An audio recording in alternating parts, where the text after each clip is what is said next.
ये देखिए, आज सुबह की शुरुआत घर से नहीं गाड़ी से होती है, वो भी सूरज की पहली किरण के साथ में। अमन जी मेरे से पहले उठ गए थे और मैं इस तरीके से सो रही थी। मैं और अमन जी गाड़ी की सीट को इस तरीके से आड़ा करके सो रहे थे। और ये देखो भाई, जयदेव जयदेव के लिए हमने क्या किया कि इस तरीके से गद्दे को फोल्ड करके, वैसे ये गद्दा नहीं है, रजाई है, और इसको हमने इस तरीके से फोल्ड करके ना उसका उसके लिए बेड बना दिया। और जैसे कि घर में सोते ना भाई, वैसा ही फील आ रहा था, इतना शानदार वाला बढ़िया फील आ रहा था जयदेव को। देखो अपन तो कैसे भी एडजस्ट कर ले, लेकिन मेन दिक्कत रहती है सफर में बच्चों की। और इस बार ना जयदेव को ले जाने का मेरा पूरा मन था। मैं नहीं चाहती थी कि जयदेव को किसी भी प्रकार की कोई भी समस्या आए, तो मैंने उसके लिए ये सेटलमेंट किया।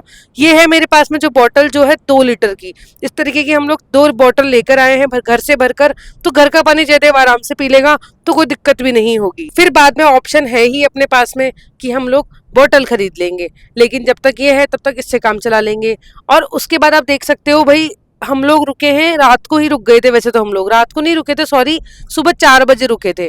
सुबह 4 बजे तक हम लोगों ने ड्राइव करी पूरी रात, लेकिन सुबह 4 बजे जब आंख लगने लगी ना कि भाई हाँ, अब बिल्कुल भी कैपेसिटी नहीं है कि हम आगे ड्राइव कर सकें, और एक की ही नहीं, दोनों की ही नहीं थी कैपेसिटी, तो फिर हम लोग रुक गए एक बढ़िया सी जगह देखकर। सुबह देखा तब भाई पता चला इतनी शानदार जगह है।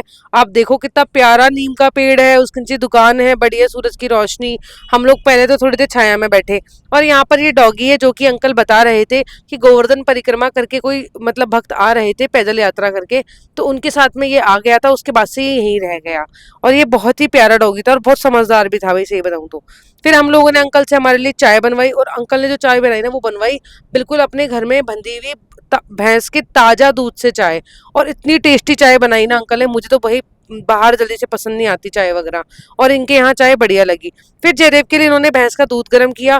भैंस का दूध थोड़ा सा गाढ़ा होता है और जयदेव हमेशा गाय का दूध पीता है, तो इन्होंने थोड़ा सा उसमें पानी भी ऐड किया जिससे कि बच्चे को मतलब नॉर्मल लगे ये दूध, ज्यादा दिक्कत नहीं होए। वरना बच्चों को क्या होता है कि जो हमेशा गाय का दूध पीते हैं ना, उनको अगर अचानक से प्योर भैंस का दूध पिला दोगे ना, तो फिर वो उनको दस्त लगने के डर रहता है, या लूज टूल्स होने का डर रहता है। तो इस वजह से अंकल ने इसमें थोड़ा सा पानी मिलाया, लेकिन भगोनी को हमारे सामने ही मिट्टी से मांजा, बढ़िया साफ किया, और अच्छे तरीके से घर की जैसे ही हमारे लिए दूध गर्म किया। और उसके बाद में मैंने हमारे घर के गिलास, कटोरी, ये सब मैं लेकर आई थी, चम्मच एक। और अगर आप भी ना प्रयागराज आ रहे हो ना, तो आराम से आ सकते हो, कोई इशू नहीं है। लेकिन इसके बारे में फुल डिटेल्स ना मैं आपको 1-2 दिन बाद ही दे पाऊंगी प्रॉपर तरीके से। बढ़िया व्यवस्था है, मुझे लगा नहीं कि यहाँ पे कोई दिक्कत होने वाली है। अगर एडजस्ट करने वाला हो तो भाई देखो, अगर सफर में निकल रहे हो ना, तो जैसे सिचुएशन मिले ना उसमें एडजस्ट कर लेना चाहिए। ये तो हमारी किस्मत थी कि हमें यहाँ पर जगह मिल गई और हम यहाँ पर प्योर देसी चीजें एंजॉय कर रहे हैं। वरना घर के अलावा और कहीं एंजॉय करना पॉसिबल ही नहीं होता बाहर। आप समझ सकते हो कि सफर में जाते हैं, वहां पर सब लोग क्या करते हैं कि गंदे बर्तनों में ही बना के दे देते हैं, और अपन अपनी भी मजबूरी होती है कि अपन लोग उसमें पिए, क्योंकि अपने पास भी तो कोई और ऑप्शन होता नहीं है ना, घर से कितना दूर होते हैं अपन।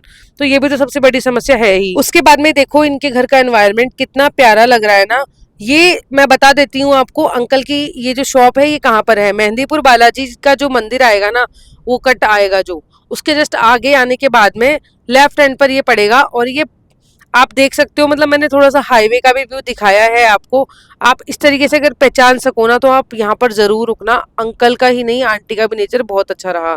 मतलब आप बोलोगे दीदी आप सही जगह सजेस्ट कर रहे हो, अगर कभी भी आपका मथुरा वृंदावन कहीं जाने का प्लान बने या यूपी साइड जाने का प्लान बने, तो इधर से जरूर निकलना और इन अंकल की शॉप पर जरूर आना। मतलब अपनी ये छोटी सी मदद ना इनकी बहुत बड़ी मदद कर सकती है।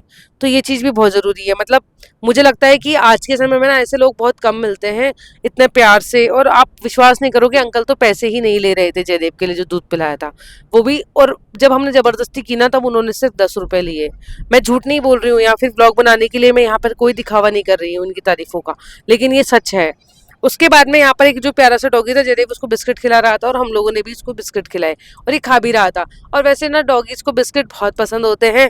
अब मुझे कमेंट करके बताना क्या इनके लिए हार्मफुल है बहुत ज़्यादा, या फिर नहीं है, या कम हार्मफुल है। अब देखो हमारे पास जो था हमने वो इसको खिला दिया। और अगर हमसे इस तरीके की कोई गलती हुई हो तो हमें माफ़ कर देना। मुझे नहीं पता था कि डॉगीज़ को इस तरीके से बिस्किट वैसे खिलाते ही हैं, देखो मैं तो अक्सर खिलाती ही रहती हूँ, तो मुझे जहाँ तक पता है वो मैंने यहाँ पर किया। उसके बाद में मैंने भी वो उसी पैकेट से एक बिस्किट खाया था। जयदेव और अमनजीत, जयदेव थोड़ा सा डर रहा था, क्योंकि देखो बाहर का डॉग है, कुछ पता नहीं है बच्चों को कब काट जाए, और घर से दूर है, नुकसान हो जाए, कहाँ इंजेक्शन लगवाते फिरेंगे, वो वाली बात हो जाती है। तो अमन जी और जयदेव इसको लाड करने के बाद ये देखो कैसे पसर के बैठ गया। फिर बारी आती है जयदेव को ब्रश करवाने की। हमने यही प्लान कर लिया था कि यहीं जयदेव को ब्रश करवाएंगे। इनके घर के बाहर ना बढ़िया सी बोरिंग लगी थी, तो हमने सोचा क्यों ना यहीं पर ही इसको नहला दिया जाए। तो जयदेव को नहलाने की तैयारी करने से पहले मैंने उसको ब्रश करवाई बढ़िया तरीके से, और जयदेव और मैंने धूप में बैठकर मस्त ब्रश की। पीछे का जो एनवायरनमेंट है आप देख सकते हो कितना प्यारा लग रहा था। अब हम आ गए इनके घर के अंदर, जहाँ पर इस तरीके से ये लोग खुले में नहाते हैं।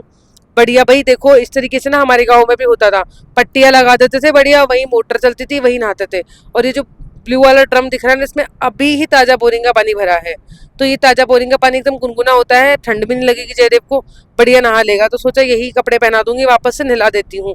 हम तो फिर भी नहीं नहाए चलेगा, लेकिन जयदेव को नहलाना अगर ऑप्शन मिल गया हमें तो नहला देते हैं, इसको भी मजा आएगा। तो इसीलिए जयदेव को मैंने यहाँ पर बढ़िया मस्त नहलाया खुले में, और इतना अच्छा लगा भाई क्या ही बताऊं। एक बात तो है भाई, और भाई यहाँ के जो लोग होते हैं ना बड़े ही जुगाड़ू होते हैं, तो मुझे ये चीज बहुत अच्छी लगती है। मुझे तो सही बताऊं तो शहरों से अच्छा गाँव का कल्चर ज्यादा पसंद है। उसके बाद में यहाँ पर आंटी खाना बना रही थी, तो उन्होंने हमें इन्वाइट किया स्पेशल गरम गरम खाने के साथ। चूल्हे का गरम गरम खाना, इसकी तो बात ही अलग होती है सही बताऊं तो।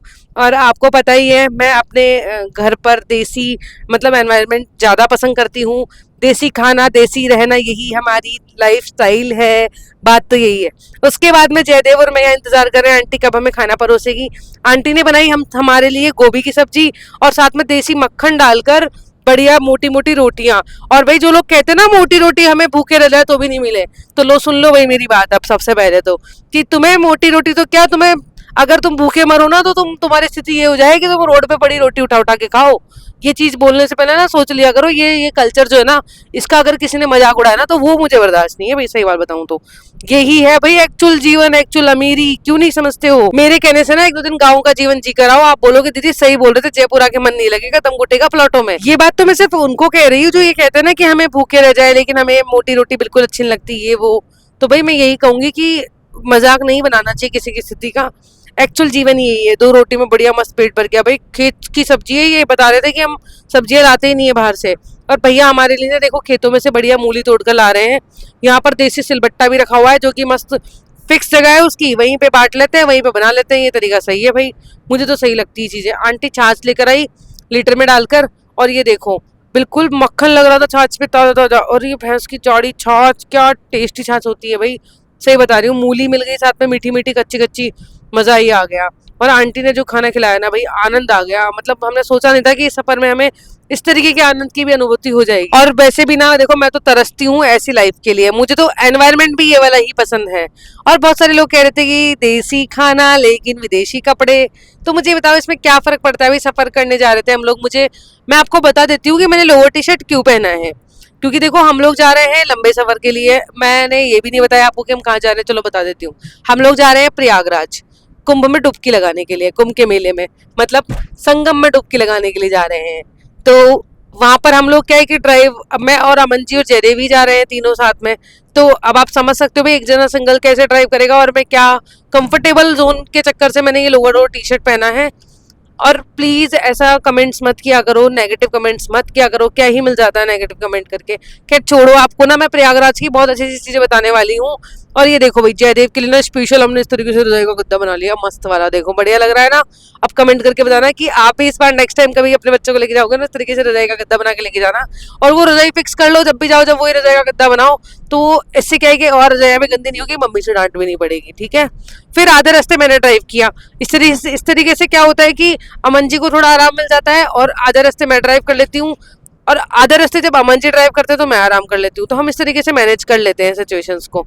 और वीडियो सिर्फ इसीलिए बनाया कि आपके साथ मैं शेयर कर सकूं, और मैं आपको इन दिनों में लॉन्ग व्लॉग के माध्यम से ना एक्चुअल सिचुएशन बताने वाली हूँ कि एक्चुअल सिचुएशन सड़कों की क्या है, वहाँ की क्या है। देखो रील्स में तो सब लोग देखते हैं, लेकिन मैं आपको जेन्युइनली बताऊंगी।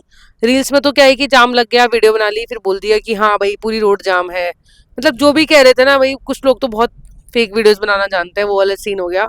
तो वो मैं बिल्कुल नहीं करने वाली हूँ आप सबके लिए। हम लोग आए हैं टोल पर, अब यहाँ कटेगा टोल। और आपको एक मजेदार बात बताऊं क्या हुआ कि टोल के वहां पे एक बंदा खड़ा था, वो सबको बोल रहा था जल्दी चलो जल्दी चलो। मुझे लगा मेरी जस्ट आगे गाड़ी निकली ना, तो वो उसी समय इशारा कर रहा था कि जल्दी निकलो जल्दी निकलो।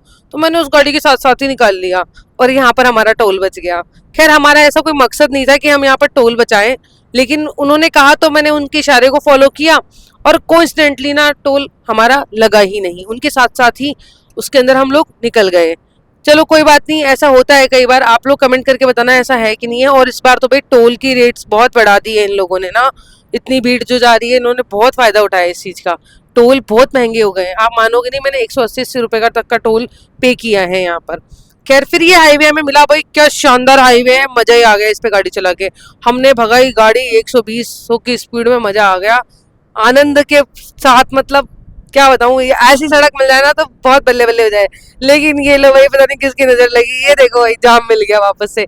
यहाँ पे टोल था तो जाम तो लगना ही था। चलिए ये सफर तो ऐसे ही चलता रहेगा, कल मिलती हूँ एक नए अपडेट के साथ में। अगर आपको वीडियो अच्छा लगा हो तो वीडियो को लाइक करना, चैनल पर नए हो तो चैनल को सब्सक्राइब करना बिल्कुल मत भूलना। राधे राधे।